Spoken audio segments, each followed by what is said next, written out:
we go again. I'm Thomas, and in this video I will cover the fresh macro data releases and some of the market sectors. Not much significant data will arrive on Monday, at least not anything that would have a serious impact on the current economic situation or chart movement. Of these, the Eurozone will dominate, so unless there is another unexpected geopolitical event, we can actually expect a calm start of the week. On Tuesday, there will be less European data and the focus will shift to the United States. The most important is the CB consumer confidence, which reveals how satisfied or dissatisfied households are with their spending circumstances.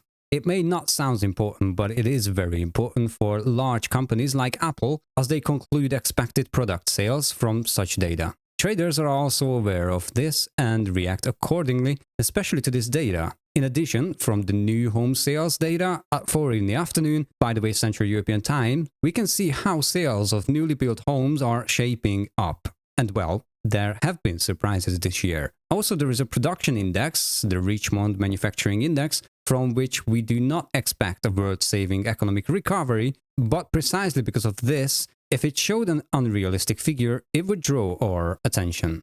Although the CB consumer confidence rebounded slightly in March from the February figure of 102.9 to 104.2, it overall paints a declining picture since the December data of 108.3.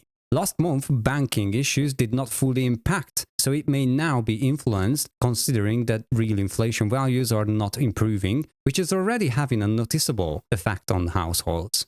Of course, a rising number would be healthy, as it would indicate an improving economy amid joy and happiness, but at the same time, it would also be unnatural, since we know that this is not the case. Therefore, we do not expect a significant jump in value. In general, the declining data does not help the value of the US dollar, while a slight increase will even be positive if all other stars align in the sky.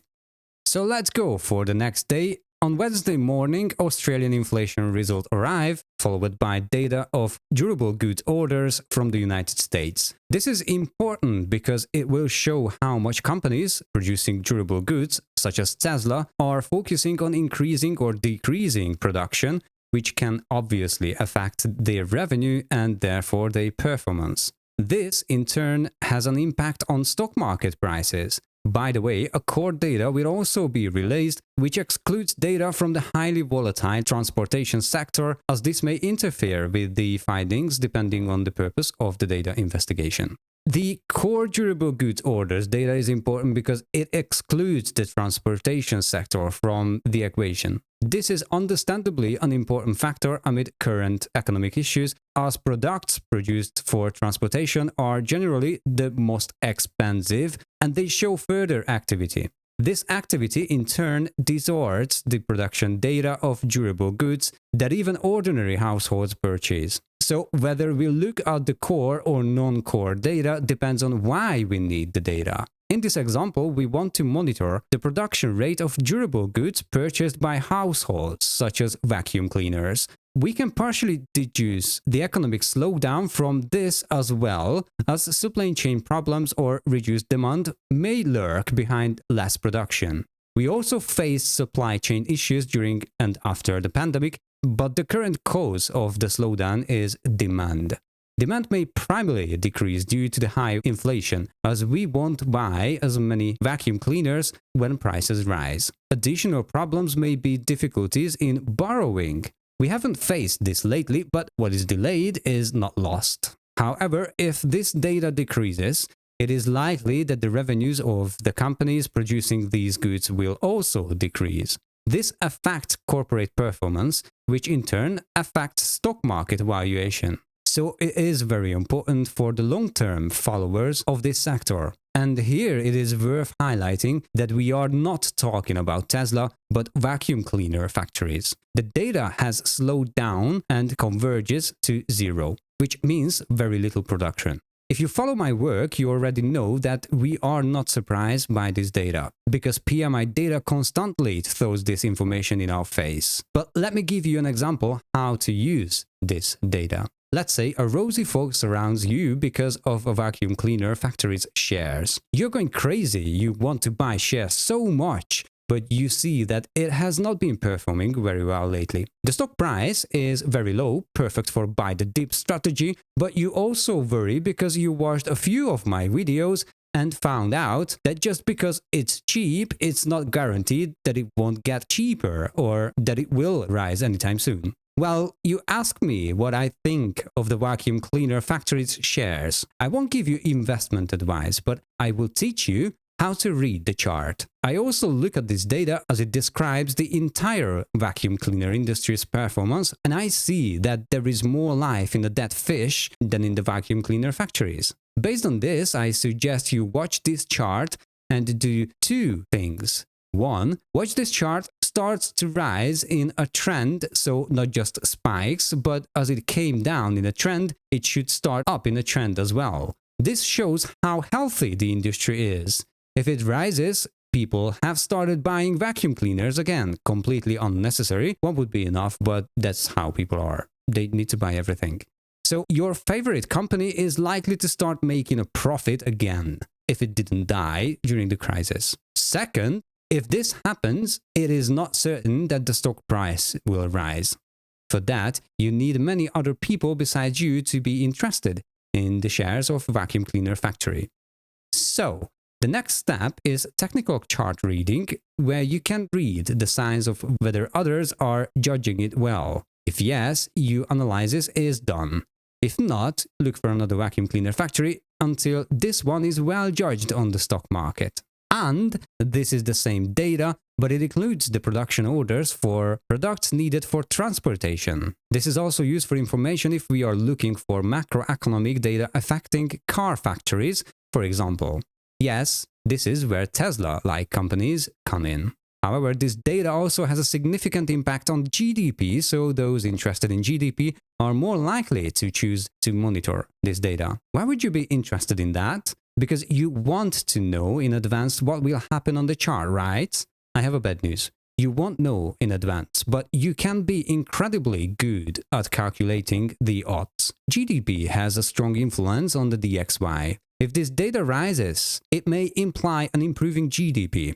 Obviously, this is not the only data included in the GDP calculation. If it were, it would be very easy. However, if you follow the rest as well, you can anticipate an improving or worsening GDP data in advance. This may also mean that you can calculate the possible effects on the DXY in advance. And there have been spikes in every direction here. If the data converges back to zero, which the Fed would like, then everything is as it was before and we don't expect a significant impact. However, if it swings again in any direction, so like plus minus 5%, then the calculation come into play, which we will do on the Discord server pro level.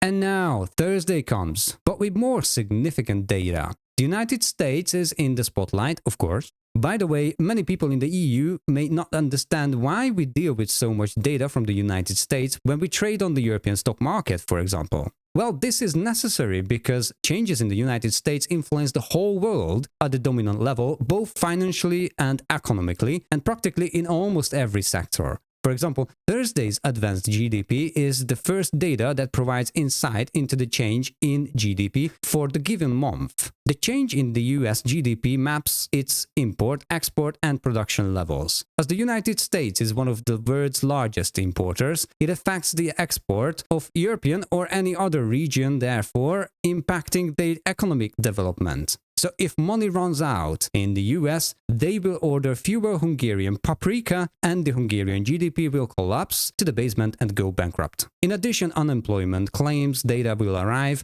a quarterly advanced GDP price index, which shows how the prices of products produced in the United States change. This is the data that our heroic leaders don't like to see. So it means that this is one of the most important indicators for the Fed, and anyone who likes to guess what the next interest rate hike will be should follow the changes. And I'll help you, there will be a lot more. Also, there will be pending home sales. We've talked a lot about this in previous videos. So there is plenty of data generating trading power on Thursday. So advanced GDP, which is the first and therefore the most significant market impacting GDP data. And if you want to know in advance how to calculate with it, be sure to check out the information related durable goods orders, what I just mentioned previously.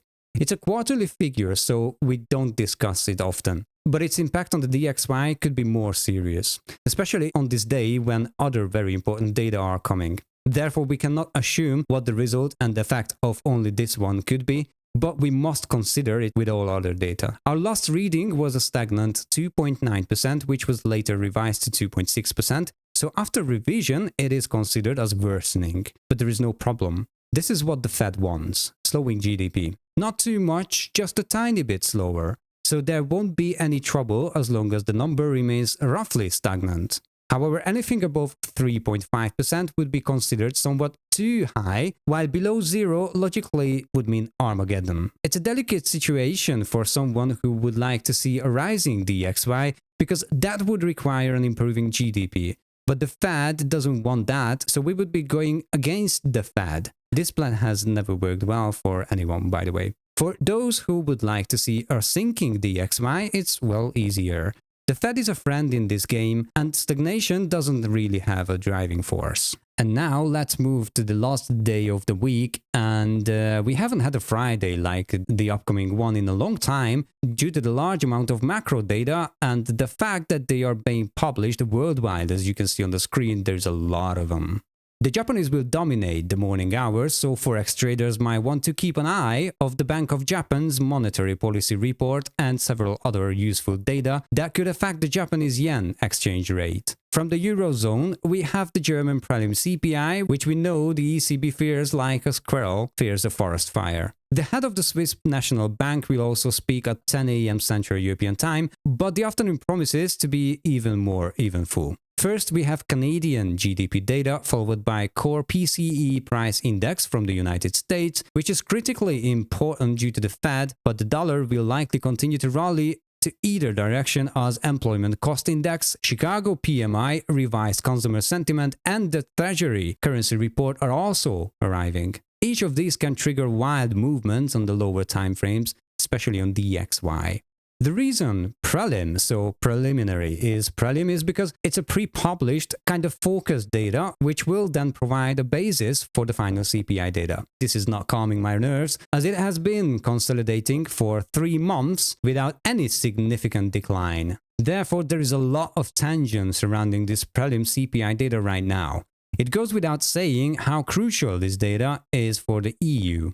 Therefore, consolidating is already terrible news, not only for Germany, but also for the EU-wide inflation. And at this point, although an increase would have a positive impact on the euro exchange rate, if we are ignoring many other factors, this level of inflation is already being reflected in GDP damage, which could easily make an increase with a negative effect. This means that there is not much positive impact on the euro currently unless we consider the DXY decline as such. And we do consider it that way. And let's see another big gun. One of the Fed's favorite measuring tool. And they don't like it when it rises. Obviously, it's not the only data that they take into account. But among other things, this could be one reason why they ultimately did not decide on the 50 basis point increase. This remains unchanged. So 0.3% is the benchmark and 0.5% is the panic threshold. For the Fed, everything that declines is good, stagnation is okay, and increase is not so good, and above 0.5% is a downright nightmare. But on the other hand, the DXY very much likes the data increase, so disregarding the offsets, above 0.3% should already be considered to have a positive impact compared to the effect exerted by other data, as it obviously doesn't determine the DXY movement by itself. So with all of this and what I didn't mention but very important and you will find on the Discord, let's see how is the market performed during the week. The tech sector closed the week in negative among the energy sector, health services and communications, while finance and health technologies finished mixed but fairly positive.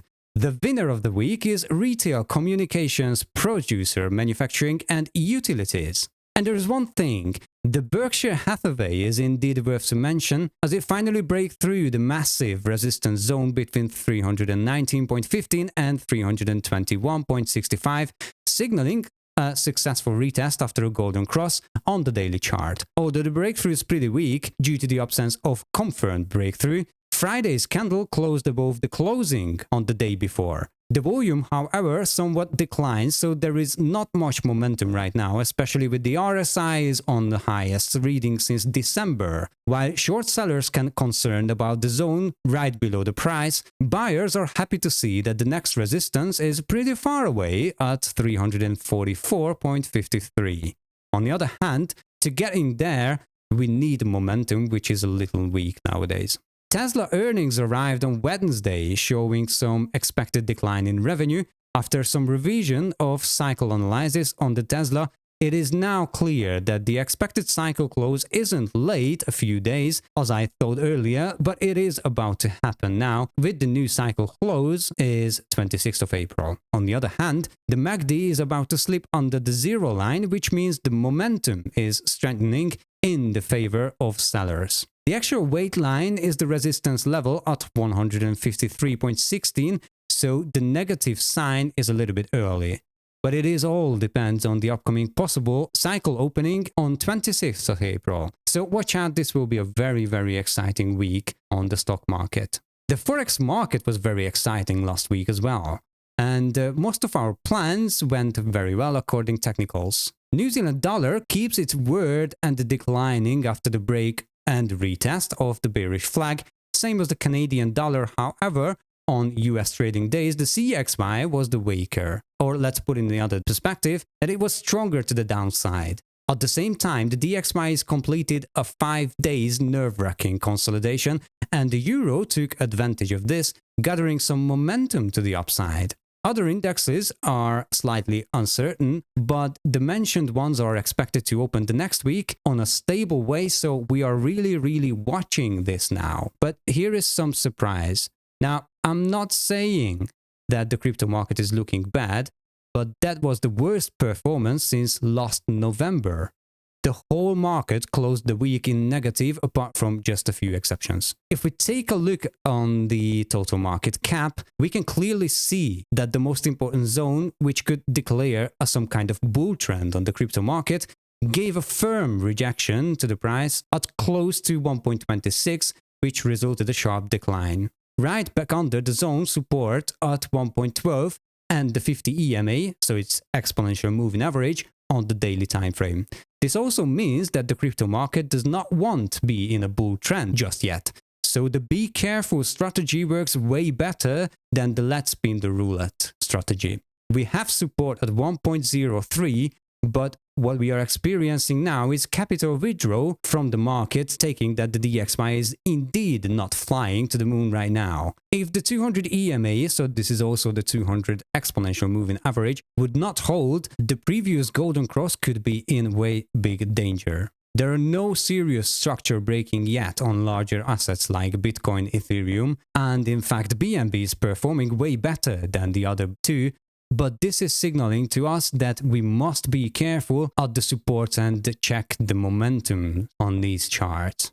I hope the information was useful for you. Remember, at the pro level, we analyze every major macro data and draw the proper conclusions when they arrive. So everything what I did not mention in this video, but you've seen on the screen. If you want to join, visit our website, link in the description. In the meantime, I would love to hear your thoughts and opinions in the comment section. If you want to stay informed about next week's data and other useful information, subscribe and turn on all notifications. If you enjoyed the video, give us a thumbs up and so it can reach more people. See you in the next video.